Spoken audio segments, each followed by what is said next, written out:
వేదకాలం నుండి రామాయణ భారత కాలం వరకు వికసించిన భారతీయ సంస్కృతిని వారసత్వంగా స్వీకరించిన ఆదివాసులు నేటికి ఆచార సాంప్రదాయాలు పాటించిన విశేషమని రాష్ట్ర సామాజిక సామరస్యత వేదిక కన్వీనర్ అప్పాల ప్రసాద్ తెలిపారు.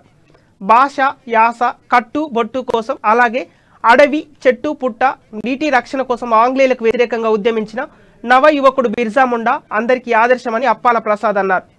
ఆదిలాబాద్ జిల్లా బేల మండలంలోని చాందుపల్లి రాయి సెంటర్ కమ్యూనిటీ హాల్లో రాష్ట్ర సామాజిక సామరస్యత వేదిక ఆధ్వర్యంలో భగవాన్ బిర్సా ముండా 147వ జయంతి వేడుకలు ఘనంగా నిర్వహించారు. ఈ కార్యక్రమానికి ముఖ్య అతిథిగా అప్పాల ప్రసాద్ హాజరు కాగా బేల మండలంలోని 30 గిరిజన గ్రామాల నుండి సార్మెడి పెద్దలు 26 మంది పట్టేళ్లు పాల్గొన్నారు. వనదేవతలు నమ్మకాల నుండి మనసును దూరం చేసే దుష్ట శక్తులు మన మధ్యలో సంచరిస్తున్నాయని అప్రమత్తంగా ఉండాలని ఆయన సూచించారు. మత మార్పిడులు జరగకుండా అలాగే ఆదివాసులు తమ ఆర్థిక, సామాజిక, సాంస్కృతిక వ్యవస్థ వికాసానికి కృషి చేయాలని అప్పాల ప్రసాద్ కోరారు.